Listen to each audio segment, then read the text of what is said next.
tardes, amigos de Literatura Visión, compañeros de la Academia Norteamericana de Literatura Moderna Internacional y todos aquellos amigos que nos siguen de cerca en este programa que tratamos cada semana de hacer lo mejor que tiene la literatura. Tratamos de llevar a ustedes un conocimiento, uno de los llamados seminarios, donde aprendemos todos, porque aun cuando estamos trabajando, estamos aprendiendo y estamos dejando un poquito de esta cultura, de este conocimiento. Hoy, para no hacer más larga la conversación ni la introducción, estamos homenajeando el día de ayer. El día de ayer fue el 27 de marzo, fue Día Internacional o Mundial del Teatro y ha sido celebrado por todos los centros de la ITI desde 1962. Como habrán podido ver en el inicio del programa, hemos tratado de poner un poquito de ese ambiente teatral que necesitamos para poder llevar a ustedes este programa, que es muy especial en el día de hoy. Ya lo van a ver. Bien, estamos entonces, cada año este día es una celebración para aquellos que pueden ver el valor e importancia de la forma de arte teatro, y actúa como un llamado de atención para las instituciones que aún no han reconocido su valor para las personas y para el individuo, y tampoco se han dado cuenta de su potencial para el crecimiento cultural de las sociedades. Los teatros más importantes del mundo. Ya comenzamos la semana pasada dando un inicio, un preámbulo de lo que sería el trabajo de nosotros en el día de hoy. Sería más o menos de qué se trata la estructura de un teatro, cómo se iniciaron los teatros en el mundo, cuál fue el inicio, la creación, la estructura de aquellos teatros y qué dio origen al teatro. Hoy día, ya un poquito más adelante, estamos llevando el teatro en sí como una representación un poco más profunda, algo que ustedes desconocen, porque casi todos los que estamos aquí mirando este programa hemos tenido la oportunidad de sentarnos en una silla de teatro y hemos mirado en el escenario una obra que se ha representado. Pero ¿qué cosa es el teatro? Vamos a ver. Los teatros son esos lugares mágicos en los que los espectadores acuden a dejarse conquistar por maravillosas historias que les permitan soñar durante unas horas. El teatro es, a la vez, un arte y un género literario. Si no existiese la literatura, los dramaturgos, los escritores, el teatro no tendría fundamento, no tendría función ni manera de ser. Sin embargo, está formado por una serie de elementos, los cuales consideramos aquí. Primero que nada, los actores y actrices, fundamental para un teatro.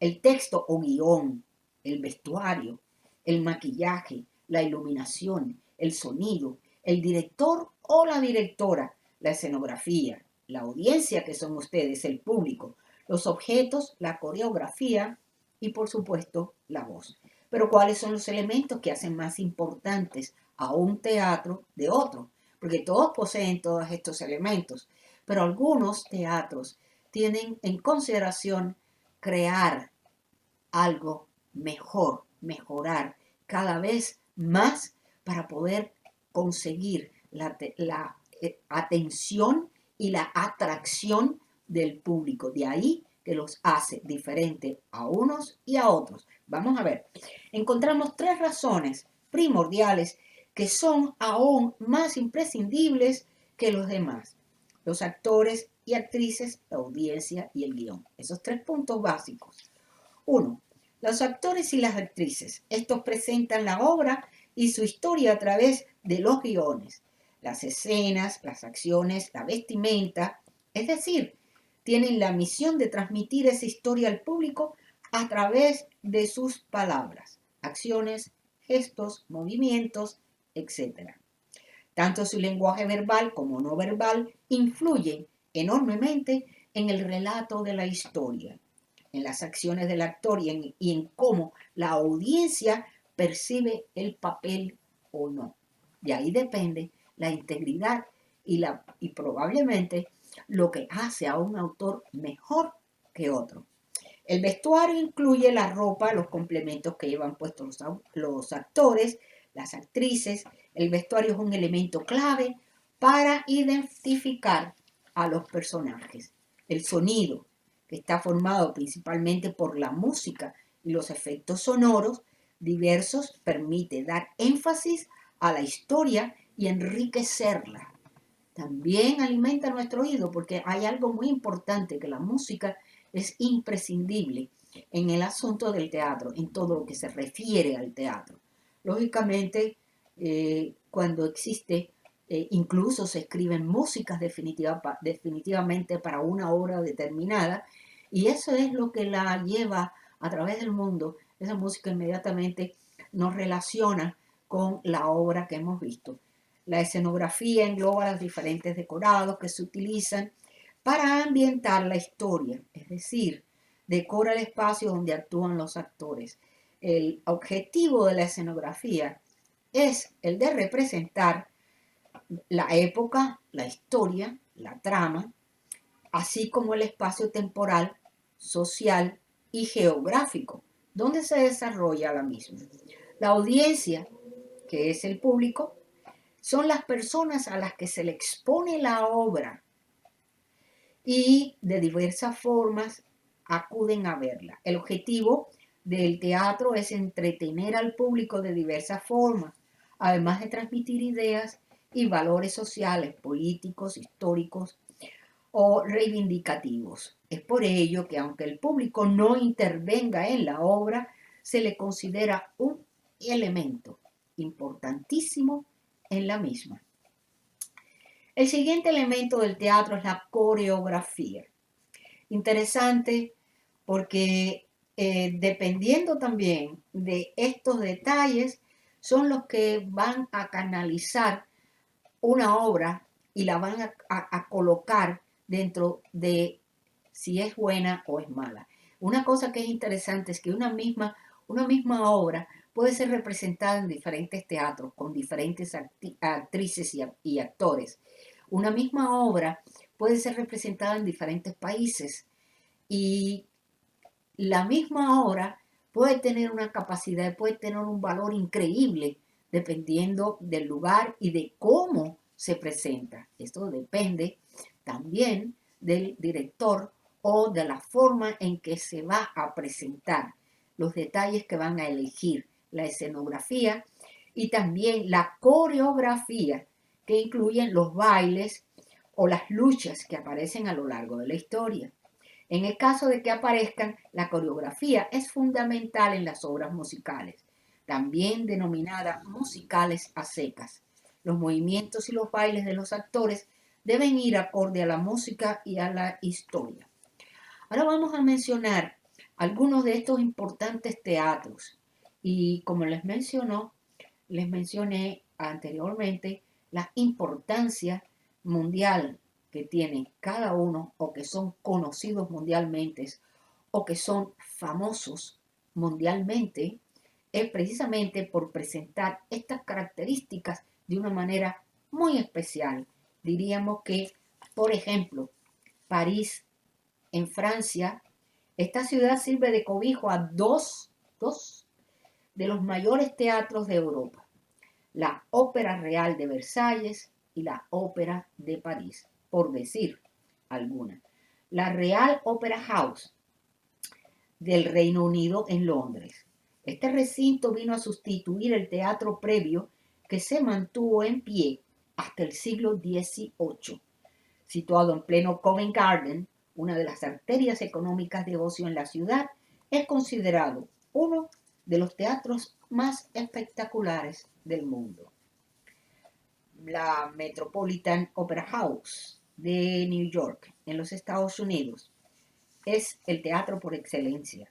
fue diseñado por J. Cleveland Carey e inaugurado en 1883.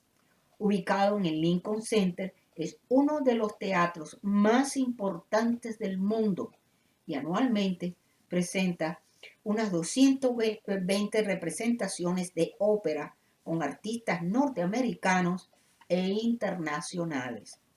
Pero para esta exposición solamente presentaremos como 2 o 3 ejemplos de los teatros más importantes del mundo hispanoamericano, porque representan todas esas características. Además, por razones de tiempo limitado, aquí en Literatura Visión, podemos comenzar por uno de los mejores teatros mundialmente reconocidos, y ya ustedes van a ver por qué.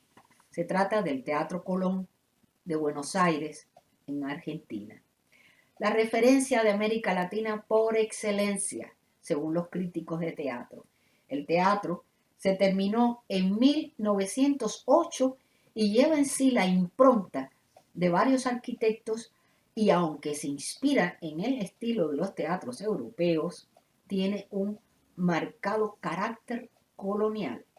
Vamos a ver qué hace la importancia del Teatro Colón. Durante la visita al Teatro Colón, los visitantes recorren el enorme hall de entrada, cubierto por una cúpula formada por sorprendentes vidrieras. Además de conocer la sala de los bustos y el salón dorado, una agradable estancia de inspiración francesa creada en estilo barroco. El Teatro Colón es un teatro de ópera de la ciudad autónoma de Buenos Aires, en Argentina. Por su tamaño, acústica y trayectoria, ha llegado a ser considerado como el mejor teatro lírico del mundo. Según una encuesta realizada por el experto en acústica Leo Baranek a destacados directores internacionales de ópera y de orquesta. El Teatro Colón posee la sala con la mejor acústica para ópera y la segunda mejor para conciertos del mundo. El Colón ha sido desde siempre un teatro venerado por el público y por los artistas más renombrados. A su vez, es sede de la Orquesta Estable, el Coro Estable y el Ballet Estable del Teatro Colón y de la Orquesta Filarmónica de Buenos Aires. Es un teatro de temporada con producción propia que cuenta con talleres especializados para realizar todos los elementos necesarios para la escenificación de un espectáculo de ópera o ballet. Entre el 2001 y el 2010, el Teatro Colón fue sometido a este profundo proceso de restauración conservativa y modernización tecnológica que le devolvió el brillo original de sus años de esplendor, sin alterar la acústica de su sala ni la arquitectura original de las partes nobles. Fue reabierto el lunes 24 de mayo del 2010 como parte de los festejos del Bicentenario de la Argentina. Más de 50 profesionales especialistas trabajaron bajo las órdenes del arquitecto Andrés Schulman, jefe de proyecto de la Unidad de Proyectos Especiales para la Restauración y Actualización Tecnológica del Teatro Colón.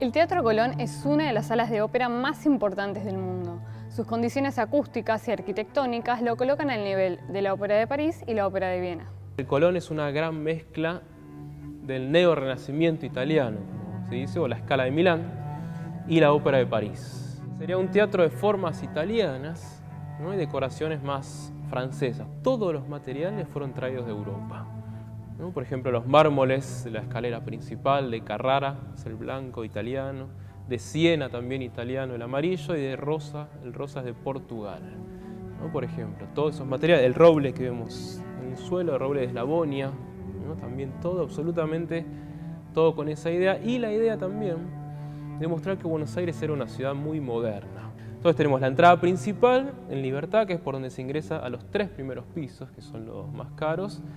La Galería de los Bustos sería el siguiente salón, que es un lugar de paso, digamos, entre este salón dorado y la sala principal.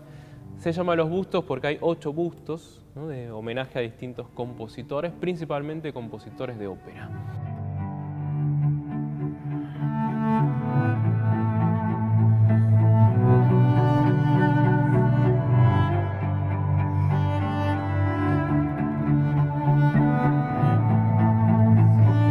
Después vendríamos al Salón Dorado, ¿no? Un lugar usado en los intervalos de las funciones, que es un palacio francés, ¿no? Donde realmente se muestra la importancia que tenía la vida social, ¿no? Que era el ver y ser vistos, o el hacer negocios, o arreglar matrimonios, era más importante muchas veces que la propia función.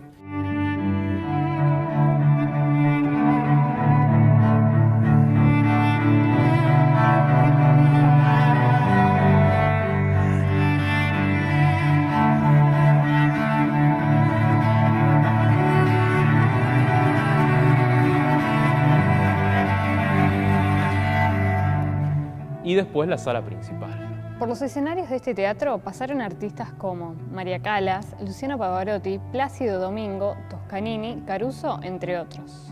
Sería donde entran casi 3.000 personas. Como decía antes, en este tipo de salas es la más grande del mundo, una sala que tiene la fascinante combinación de ser muy grande, casi 3.000 personas, y que el sonido no se amplifique. Comparable solamente con las salas líricas más importantes del mundo, como la Scala de Milán, el Metropolitan Opera House de New York, la Ópera Estatal de Viena o el Real Opera House, el Covent Garden de Londres y la Ópera de París, es índice inequívoco de consagración para quienes se presentan en él y lugar ineludible para los amantes de la música. Con esto me despido por el momento y le dejo la oportunidad de continuar este hermoso itinerario sobre lo que es el teatro en diferentes aspectos. Le dejo la palabra a nuestra compañera Aurea Sosa, secretaria general de nuestra Academia Norteamericana de Literatura Moderna Internacional, que va a continuar con este tema. Adelante, Aurea. Muchísimas gracias, Rosalía, por permitirme continuar con este programa.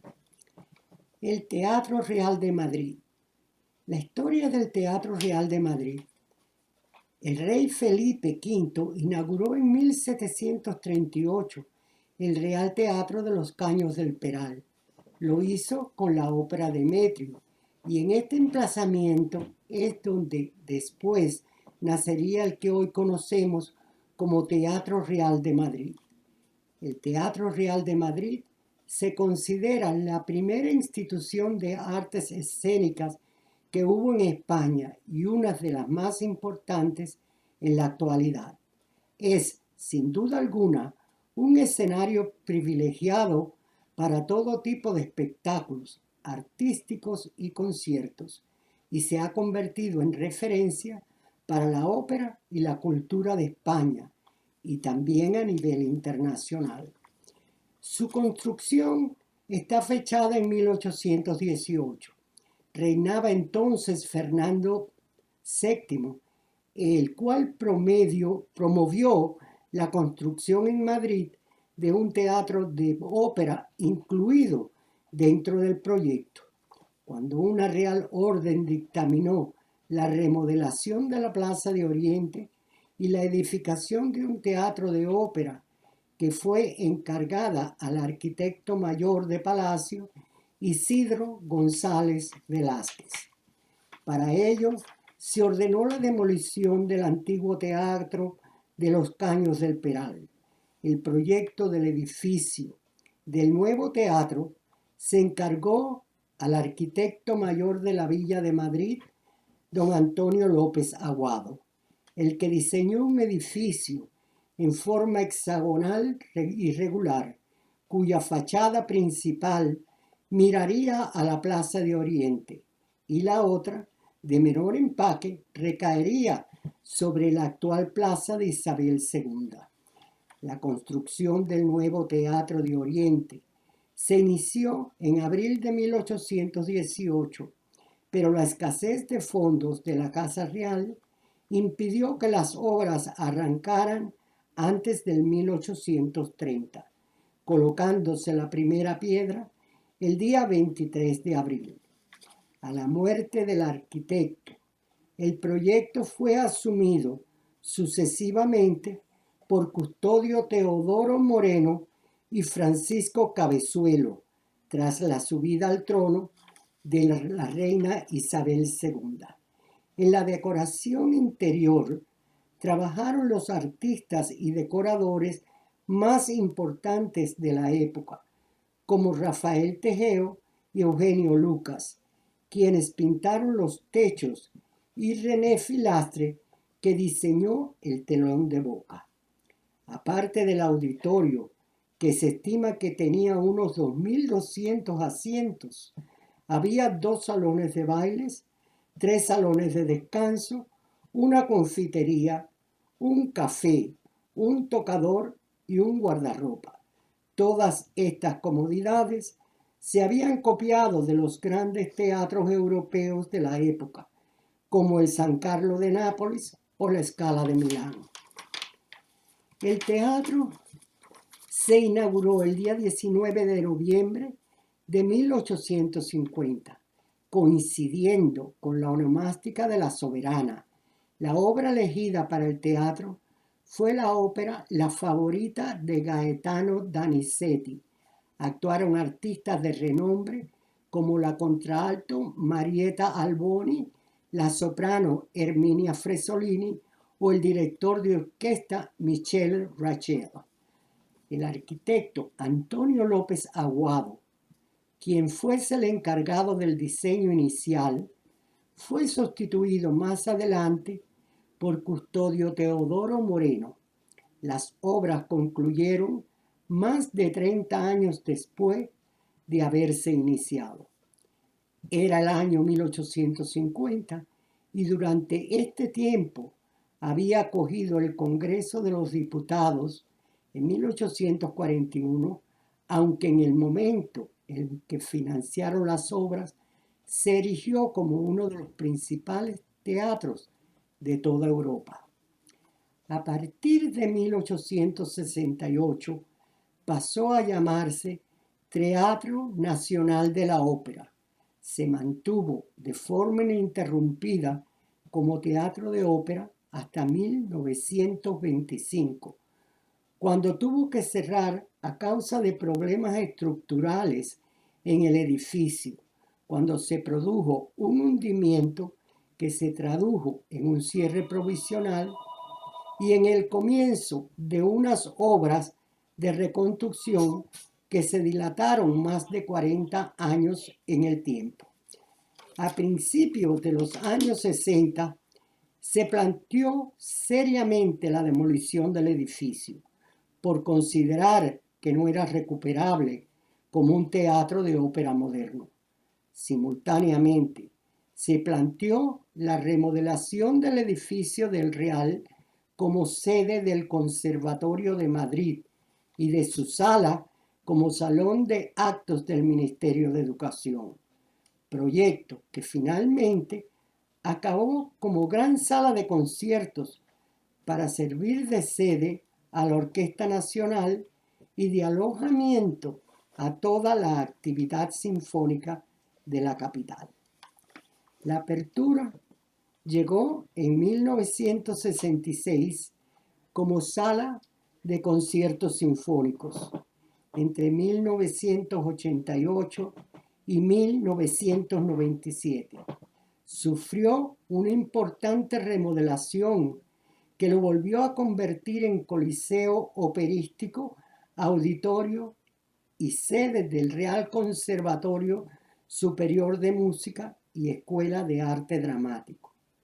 No obstante, Madrid demandaba un teatro de ópera que pusiera a la capital española en las primeras filas de la cultura europea y mundial. La reapertura del Teatro Real de Madrid llegó el 11 de octubre de 1997, en esta ocasión ya como teatro de ópera. Desde esta fecha, su escenario ha sido elegido para llevar a cabo varios estrenos mundiales de ópera. A partir de las salas de conciertos, también cuenta con otros espacios como los salones que nos trasladan de inmediato hasta esos ambientes de la ópera del siglo XIX y en los que se pueden ver, además, fantásticas obras de arte. Pero la verdadera y protagonista del Teatro Real de Madrid es la música, principalmente la ópera, aunque su escenario ha acogido y acoge conciertos de otro tipo de géneros. La sala del Teatro Real mantuvo la estructura original de estilo italiano y recuperó la decoración original de la época de la década de los 1880. A pesar del pequeño tamaño del patio de butacas, el aforo total alcanza las 2.200 localidades como máxima gracias a las 15 filas que acoge la zona denominada Paraíso. Por encima de la cuarta planta, que aprovecha el aumento de la altura de la cubierta conseguido en las obras de los años 20, como ya se hiciera en la reforma de 1966. El prestigio y reconocimiento de esta sala le llega por su diseño, su decoración y su increíble acústica. Las butacas se distribuyen en 6 plantas. Durante la representación de todas las óperas se proyectan sobretítulos. ¿Cómo es el Real Teatro de Madrid detrás del telón? Vamos a verlo. Corre video. Y a continuación, nuestra amiga y compañera María Josefa Novas continúa con el programa Corre video.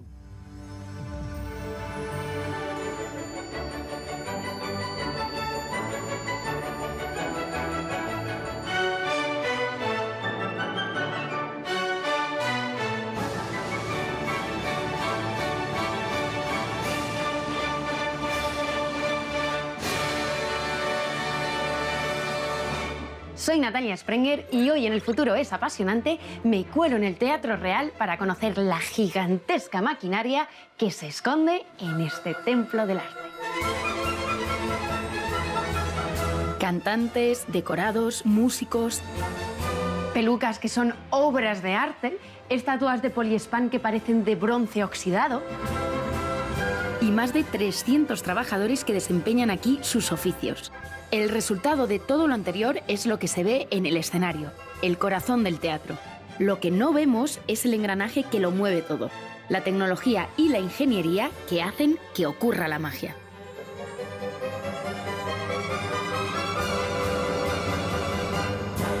¿Y dónde se guarda todo? Pues en la caja escénica. Allí están las butacas, en el foso la orquesta y aquí en el escenario los artistas. Pero de lo que el público no es consciente es de la inmensidad de esta caja escénica. 47 metros hacia arriba y 24 metros hacia abajo. Esto es parte de la escenografía de la Valquiria. ¿Y dónde está lo demás? Pues aquí, debajo. Jesús, tenéis una caja escénica que es impresionante. ¿Cómo conseguís mover todas las escenografías del teatro? Pues mira, tenemos varios tipos de plataformas. 4 que son, llamamos rosas, que tienen 2 pisos y la parte de arriba es inclinable. 5 que son azules, que están a continuación, porque siempre mirándoles el público, que solo suben y bajan. Y 4 que son verdes, que solo se mueven en el nivel del escenario delante y atrás. Como hay 4 huecos que están ocupados por las verdes, los otros 5 huecos los puedes llenar como tú quieras. O sea, un auténtico Tetris. Las combinas como tú quieras.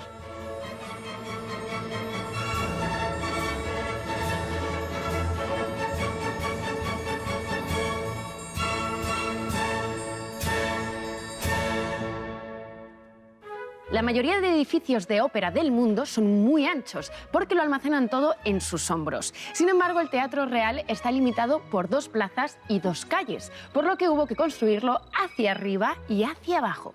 Joan Matabós, director artístico del Teatro Real, una de las singularidades de este edificio es su construcción. ¿Qué lo hace tan particular? La sensación que da al público es de proximidad respecto al escenario. El escenario es como un inmenso ascensor y eso permite que se puedan alternar escenografías. No hay realmente ni un solo día al año en que no se esté utilizando.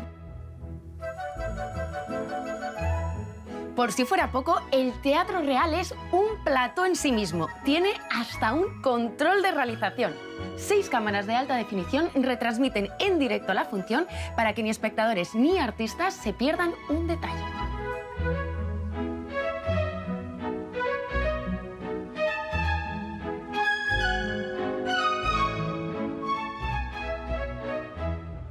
Hoy se representa la flauta mágica de Mozart. Los 1.746 espectadores ya están entrando y nosotros vamos a tener la suerte de vivirlo entre bambalinas. ¿Por qué es tan importante la regiduría en la ópera? Bueno, los regidores somos los coordinadores, coordinamos toda la parte musical con la técnica, facilitamos que ocurra todo lo que quiere el director de escena que ocurra. Entonces, entradas de cantantes a escena, solistas, coro, todo absolutamente pasa por nuestro filtro, digamos, y la partitura, que es la que manda. Bueno, pues los cantantes vienen muchas veces corriendo por las escaleras, como es el caso de la Reina de la Noche. Se coloca aquí con unos arneses y en el momento preciso que le damos nosotros en partitura al maquinista, gira la puerta y aparece ya de cara al público.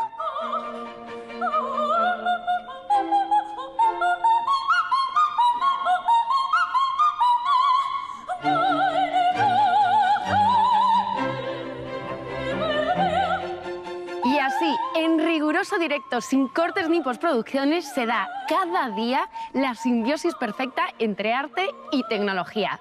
¡Bravo! ¡Bravo! ¡Bravo! ¡Bravo! ¡Bravo! ¡Bravo!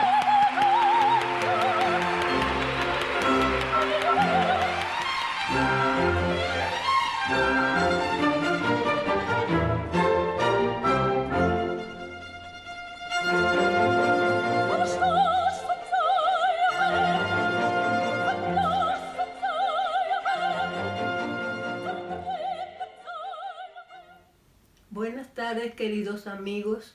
Es mi placer en esta tarde de hoy recibir los micrófonos de mis compañeras para traerles a ustedes un tema que siempre me ha ilusionado y me trae muy dulces memorias de mi adolescencia. Cuando ir a este teatro representaba para mí una noche de ensoñación y de muchas fantasías, todas las muchachas jóvenes a esa edad acunamos en nuestros corazones. Para ustedes en este día de hoy, el Teatro Sauto de Matanzas, su historia. El Teatro Sauto abrió en 1863 en la ciudad de Matanzas, Cuba, y desde entonces ha sido un orgulloso símbolo de la ciudad. Este teatro presenta en su interior forma de U y consta de 775 asientos, estando cubierto casi por entero con paneles de madera. Posee 3 balcones y su primer piso puede elevarse para convertir el auditorium en un salón de baile. La cortina original del teatro es una pintura del Puente de la Concordia que pasa sobre el río Yumurí. El lobby está adornado por estatuas de mármol de Carrara, de diosas griegas, y el techo del salón principal está adornado con pinturas de las musas. Cuando abrió sus puertas por primera vez en 1863, se llamaba Teatro Esteban, en honor del gobernador civil de Matanzas de ese momento, Pedro Esteban y Arranz. Más tarde, lo nombrarían Colón por el descubridor de América. Luego, Martí, en honor al apóstol, también fue conocido como La Vigía, pero finalmente recibió el nombre de Sauto, en homenaje al doctor en farmacia Ambrosio de la Concepción Sauto y Noda, uno de los benefactores más destacados de Matanzas. Su historia es la historia misma de los momentos de esplendor económico y cultural de este enclave Entre Ríos, casi un pueblo hasta que los albores del siglo XIX los sacudieron con el estallido de una gran revolución azucarera, la cual trajo a sus campos cuantiosas inversiones y amasó en sus mansiones impresionantes fortunas. El acelerado progreso económico trajo consigo un despliegue de la sociedad y la cultura. En el mismo año 60, la ciudad capital fue nombrada como Atenas de Cuba, por lo que siempre hemos estado los matanceros y los cubanos tan orgullosos.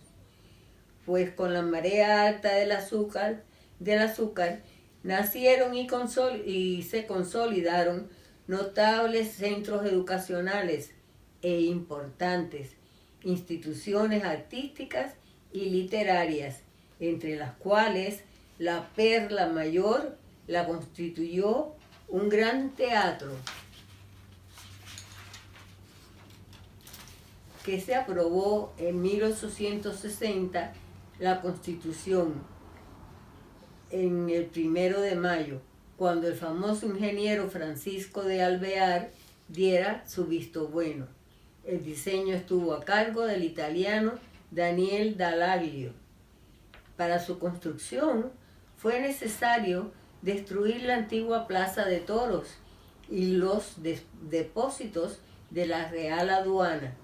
Además, tuvieron que rellenar una zona cenagosa para asentar la parte trasera de la edificación. Debido a esto, y gracias a las obras constructivas, se descubrió un sitio también icónico de la tierra matancera, que fueron las cuevas de Bellamar. Precisamente apareció en el lugar donde se extraía la cal. Se inauguró el 6 de abril de 1863. En honor a la verdad, desde inicios de ese siglo, la ciudad había contado primero con escenarios improvisados en casas o almacenes, luego con salas pequeñas como la de Pueblo Nuevo o la llamada Casa de Caraballo, y en 1830 fue inaugurado su teatro principal en un edificio construido expresamente para él.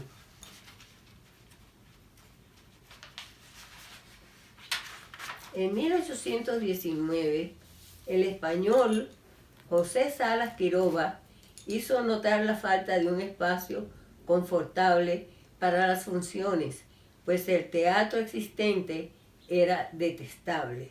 No obstante, debieron pasar casi 2 décadas para que se dieran los primeros pasos para la edificación de un coliseo digno de la ciudad. A partir de octubre de 1858, al calor de la influencia de la Sociedad Filarmónica, comienza a perfilarse aceleradamente el sueño de los matanceros. Se colectan fondos entre los hacendados, comerciantes y propietarios y se discuten propuestas. El propio gobernador civil de la isla anuncia en la prensa su autorización para iniciar la obra. Debido a la proximidad de Matanzas a La Habana, el acervo cultural del pueblo matancero y la solvencia de sus más ricos vecinos, el Sauto, era visitado regularmente por los grandes artistas e intérpretes que pasaban por La Habana. Más que un monumento, el Teatro Sauto es la misma historia, arte en toda su expresión. Figuras cimeras cubanas y extranjeras de ámbitos diversos han engalanado el escenario, como la primera bailarina absoluta, Alicia Alonso, su homóloga rusa, Ana Pavlova, el tenor Enrico Caruso, Ernesto Lecuona, el dramaturgo y premio Nobel de Literatura Jacinto Benavente, el bailarín español Antonio Gades y el guitarrista español Andrés Segovia, entre otros, porque sencillamente es una institución cultural en Cuba.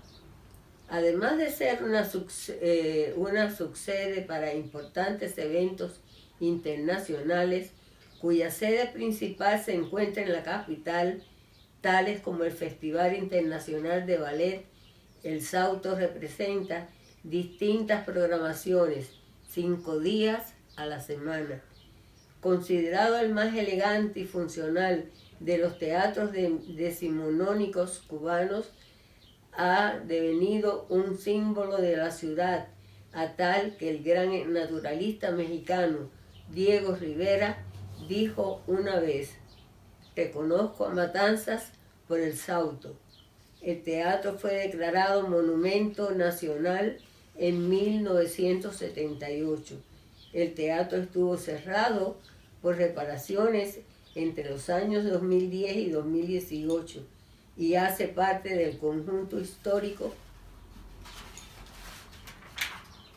de la Plaza de Vigía, junto con el Palacio de Junco del Museo Provincial y del edificio La Viga del Consejo Provincial de las Artes Visuales, con su museo y sus galerías. Con capacidad para 775 espectadores, un estremecimiento de placer se siente al escuchar las campanillas que, como hace más de un siglo, desde el llamado palco presidencial, anuncia el inicio del espectáculo.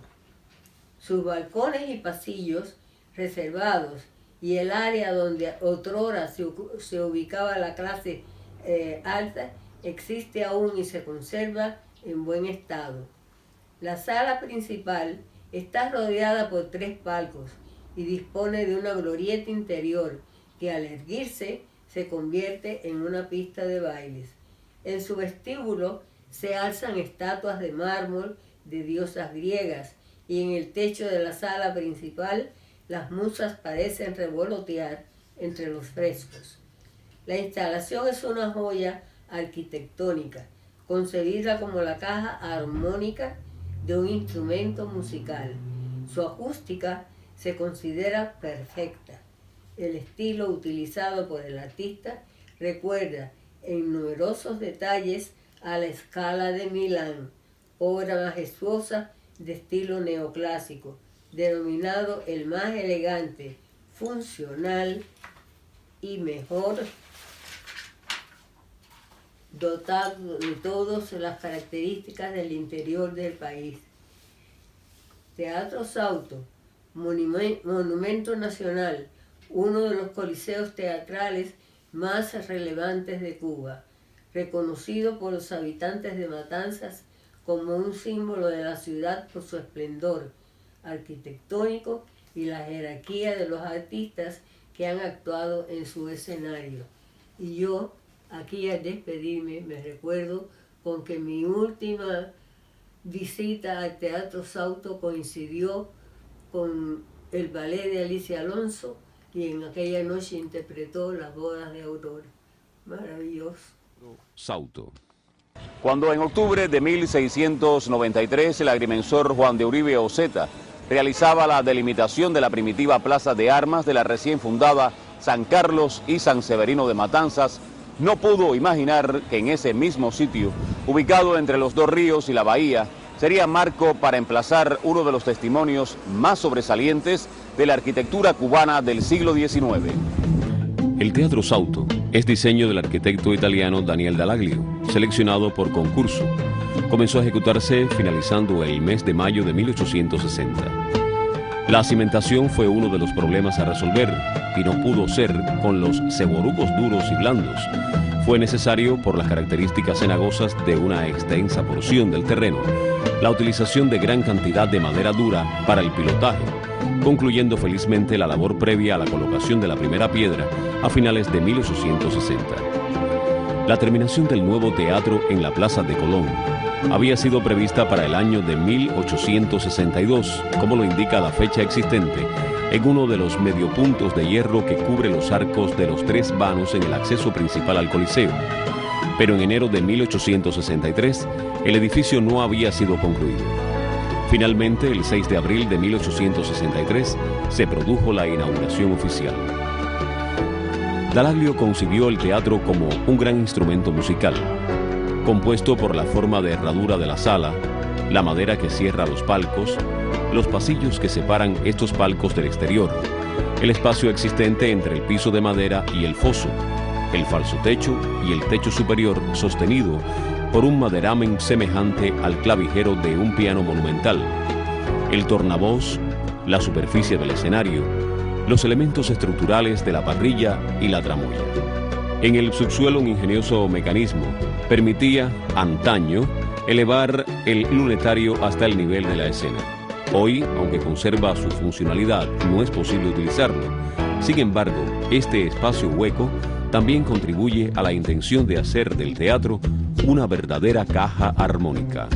No existe, por tanto, casualidades ni milagros, y mucho menos un río subterráneo que le conceda propiedades especiales al Teatro Sauto. La acústica asombrosa que a tantos impresionó es producto del talento de su proyectista. El Teatro Sauto, antiguo Esteban, fue considerado el más elegante, funcional y mejor dotado de todos los escenarios del pasado siglo en el interior del país. Es un edificio excepcional en la arquitectura de Matanzas, arquitectura que alcanza una clásica serenidad, dignidad y orden, produciendo una clara armonía con el ambiente natural. Este edificio de excepción sirve de pivote en la articulación de la Plaza de la Vigía y decididamente influyó en el aliento de las construcciones que después de él se levantaron en la ciudad de Matanzas. Los primeros años del siglo XXI marcaron el inicio de una nueva etapa restauradora en el legendario Teatro Sauto, sin detener su vitalidad ganada con una dirección inteligente y la presencia en su escena de grandes de la cultura nacional e internacional. Se solucionan los problemas constructivos que gravitan sobre él para que podamos seguir honrándolo como uno de las 7 maravillas arquitectónicas. Espero que les haya gustado este recorrido por los mejores teatros, uno de los mejores teatros que hemos querido presentar, porque cada uno posee una característica determinada. Para mí, el Teatro Sauto, que es el último que se presentó, que lo presentó nuestra querida María Josefa, es un momento de memoria, porque ese teatro estaba a una cuadra, a un bloque de distancia de donde yo vivía. Y por supuesto, ese fue el lugar donde siempre tuve la oportunidad de estar, de ver artistas tan importantes como precisamente Alicia Alonso, una de las primeras bailarinas diva de todo el mundo, y con ella llegan muchos recuerdos de las obras que trajo, entre ellas Giselle, o diferentes obras como La Bella Durmiente, en fin, Coppelia, muchos ballets que fueron muy interesantes, muy lindos. También me cabe el honor de haber estado también acá en Nueva York, en el Lincoln Center, un gran teatro hermosísimo, y de allí pues también tengo gratos recuerdos. Y sigo yendo cada vez que se pueda.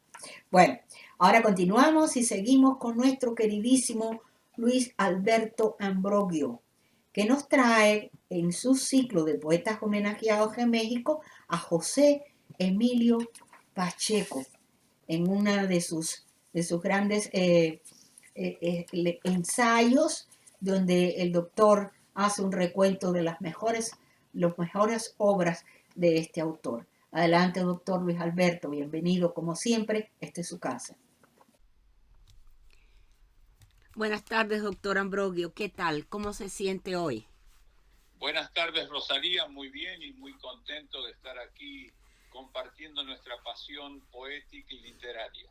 Qué bueno. Bueno, entonces comencemos. ¿Qué nos trae en el día de hoy? Bueno, para cerrar este paseo a través de poetas mexicanos galardoneados, etcétera, y hemos llegado hasta el siglo XVI con Sor Juana Inés de la Cruz. Hoy voy a hablar de un poeta a quien tuve el gusto de conocer, de nuestra época. Es Emilio Pacheco, José Emilio Pacheco, un poeta mexicano a quien tuve el gran gusto y honor de conocer, precisamente cuando era profesor en la Universidad de Maryland. Y lo que más recuerdo de él es precisamente un evento que se llevó a cabo en el Instituto Cultural Mexicano aquí de Washington, D.C., en el que se le homenajeó. Y ahí realmente recuerdo que se empezó el evento con unas palabras del poeta inglés John Donne, que dice que nadie es una isla por completo en sí mismo y que cada hombre es un pedazo de un continente, una parte de la tierra. Algo que lo es ciertamente Emilio Pacheco, porque realmente, a pesar de que la gran preocupación de él era que al morir se desaparecía, lo cerraba el olvido, sin embargo, obviamente, en el caso de él no es así, sino que su vida sigue. Y es curioso que cuando lo velaron en la capilla ardiente del Colegio Nacional, cientos de estudiantes de secundaria se acercaron al féretro portando las batallas en el desierto para depositar una flor allí. Es interesante porque en José Emilio Pacheco, el diálogo es vital. La erudición no es una palabra muerta que se empolva en las sombras, sino que es vital. Para Emilio Pacheco, la crítica, el análisis literario nace de la vivencia y de la pasión, siempre. Bueno,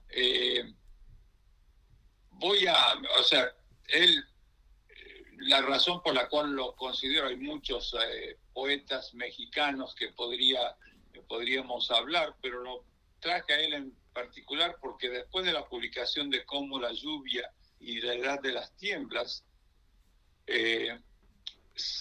justo antes de serle otorgado el premio Reina Sofía y el Cervantes, ambos premios se le otorgaron en el 2009, José Emilio Pacheco aseguró: no tengo ninguna esperanza de sobrevivencia, nadie se acordará de mí al día siguiente de mi muerte.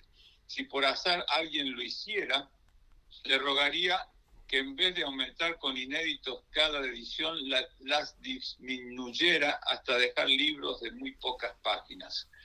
Obviamente, desde pronto él habló, y siempre con mucha ironía, sobre el deterioro de la vida y la fugacidad del tiempo.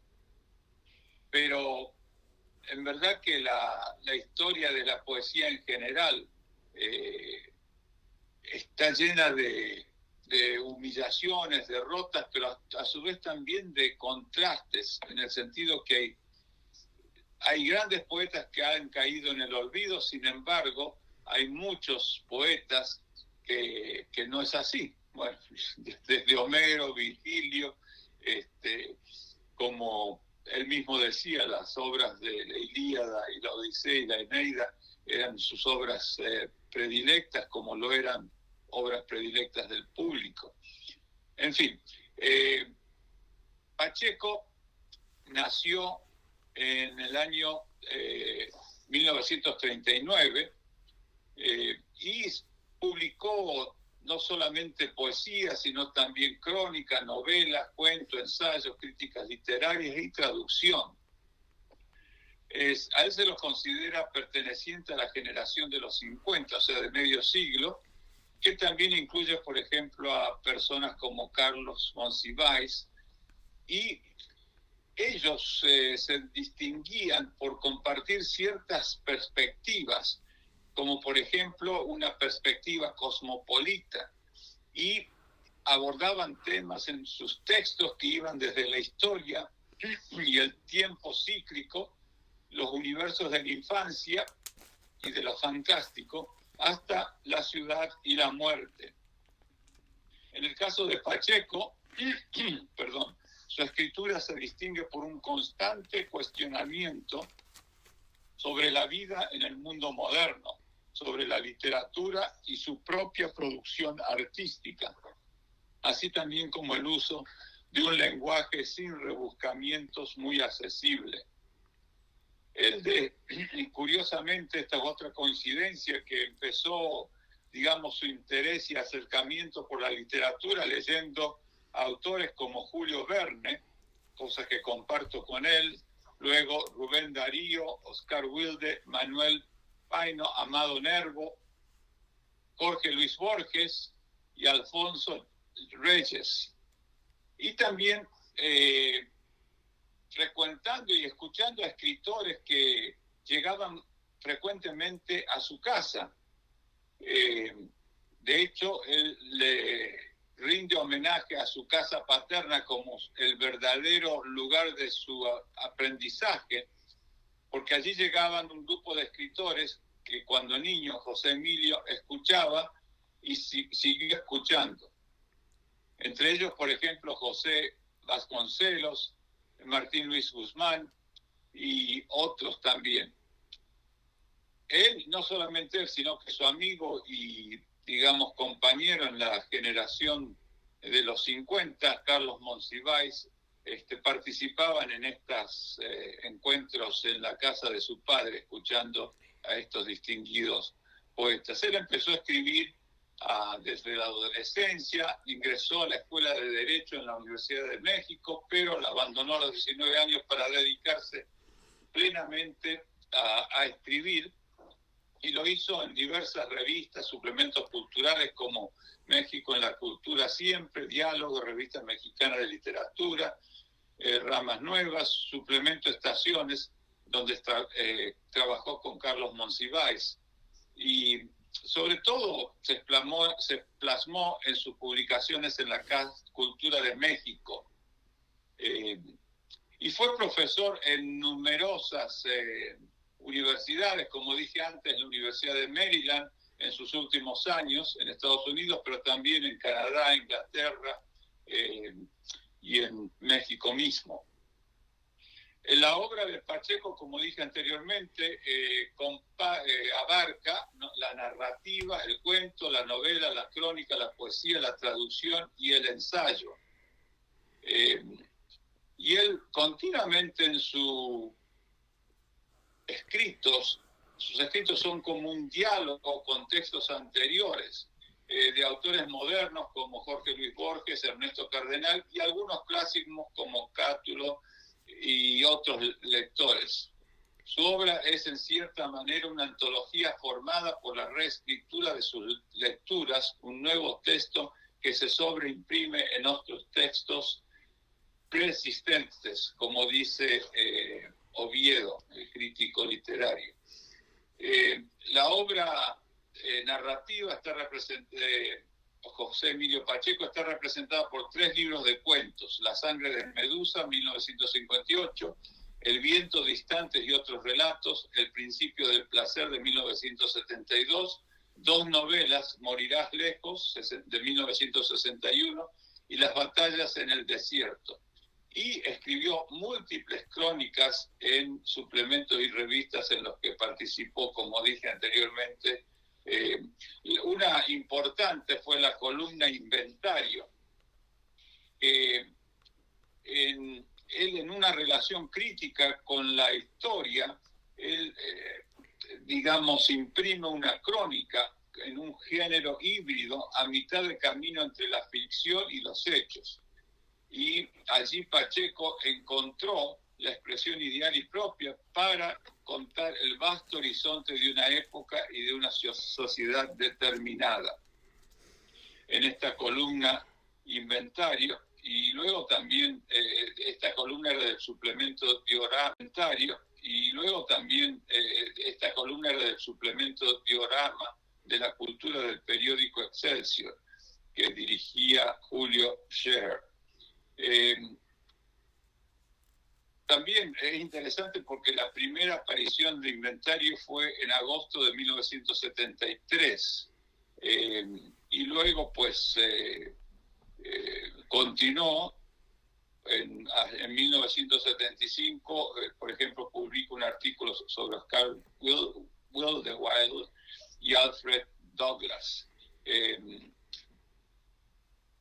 Los dos, con respecto a poesía, sus dos primeros poemarios son Los elementos de la noche, 1963, y El reposo del fuego, que tienen en común ciertos rasgos, lo cual lo consideran como parte de un periodo lírico. Según José Miguel Oviedo, a quien asisté, el gran crítico que ha estudiado mucho a Pacheco, ambos poemarios coinciden en el influjo del sector más depurado de la poesía española de este siglo, como son de Cernuda, Salinas, Jorge Guillén, de ciertos motivos y símbolos de Jorge Luis Borges, Javier Vilarrutia y Octavio Paz. Y el tema del paso del tiempo aparece de manera recurrente en la poesía de Pacheco. La conciencia de lo transitorio de la vida y de los procesos de destrucción son ejes de numerosos poemas. En un poemario que se titula No me preguntes cómo paso el tiempo, de 1969, con él inicia como un, llamaríamos, segundo periodo en su poesía, aunque ya por supuesto también conserva elementos que se encuentran en sus libros anteriores. Y el cambio se debe a un cambio en su crítica, en su perspectiva crítica muy, muy marcada. En esta segunda fase, Pacheco utiliza la ironía, como dije antes, muy presente en su poesía, y la irreverencia crítica. Las abstracciones disminuyen y el autor se centra en una preocupación ética y estética, ya que se formula la cuestión ¿qué sentido tiene y qué lugar ocupa la poesía en el mundo moderno?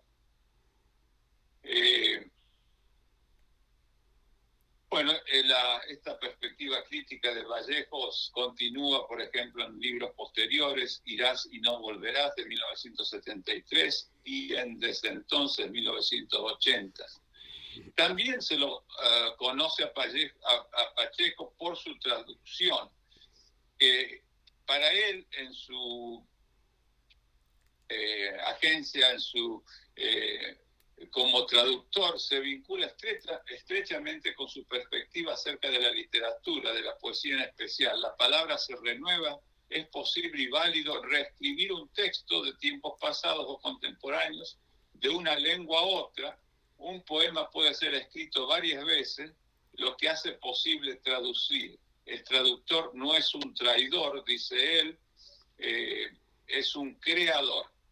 Y tradujo, entre otros, a Samuel Beckett, a Walter Benjamin, a Tennessee Williams, Harold Pinter, Oscar Wilde, Edgar Lee Masters, T.S. Eliot, Victor Hugo, Walt Whitman, Truman Capote, Ernest Hemingway, William Faulkner y muchos otros. O sea que realmente es una vida de traductor bastante frecuente y bastante abundante también.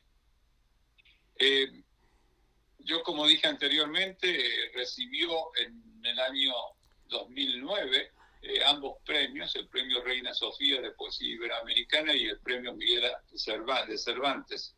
Pero también había recibido otros premios, como el Premio Nacional de Periodismo en 1990, el Javier Urrutia en 1973, y el Premio Nacional de Ciencias y Artes en el campo de Lingüística y Literatura en 1992.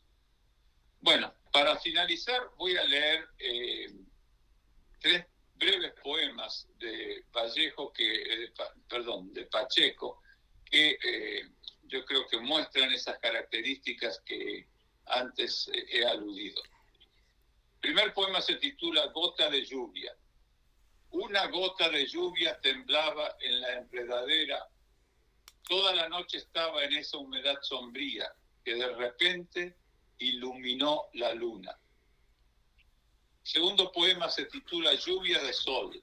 La muchacha desnuda toma el sol apenas cubierta por la presencia de las frondas. Abre su cuerpo al sol que en lluvia de fuego la llena de luz. Entre sus ojos cerrados la eternidad se vuelve instante de oro. La luz nació para que el resplandor de este cuerpo le diera vida. Un día más sobrevive la tierra gracias a ella, que sin saberla es el sol entre el rumor de las frondas. Y el último poema que voy a leer se titula Presencia, y que demuestra precisamente esa inquietud dominante en la poesía de Pacheco, que es qué es lo que va a hacer después de que se muera, cómo va a sobrevivir, cómo va a seguir viviendo. Presencia. ¿Qué va a quedar de mí cuando me muera, sino esta llave ilesa de agonía, estas pocas palabras con que el día dejó cenizas de su sombra fiera? ¿Qué va a quedar de mí cuando me hiera esa daga final, acaso mía? Será la noche fúnebre y vacía que vuelva a ser de pronto primavera. No quedará el trabajo ni la pena de creer y de amar el tiempo abierto, semejante a los mares y al desierto.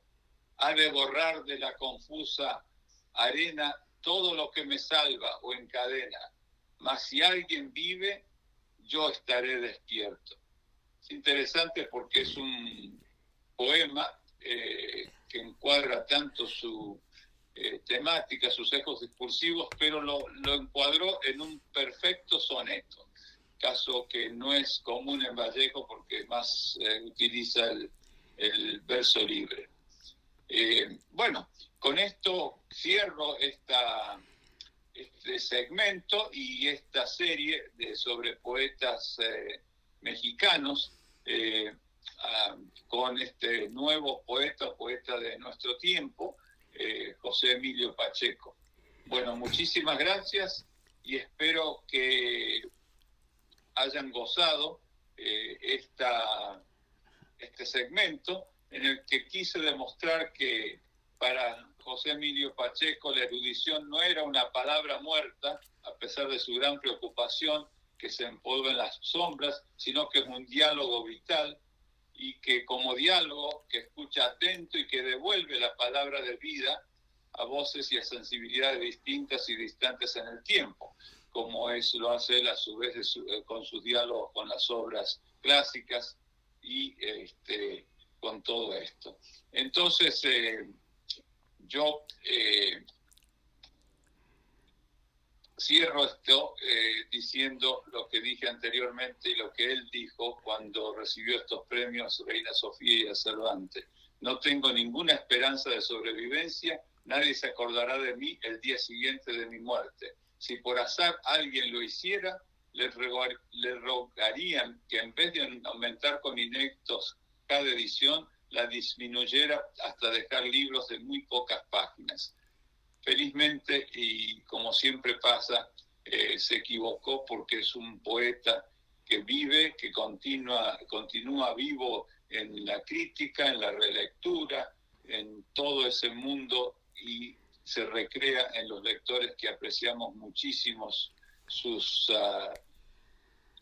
textos y que a pesar de lo que decía no caerá en el olvido. Muchísimas gracias y hasta el próximo mes. No, gracias a usted, doctor, por esa magnífica presentación de este poeta. Por supuesto que no mueren, como no muere nada de lo que se deja dicho en la historia. Muchas gracias, doctor. Muy agradecida. Muchas gracias, Rosalía, y a todo el equipo y a toda la audiencia que nos acompaña. Gracias. Hasta pronto. Adiós, hasta pronto.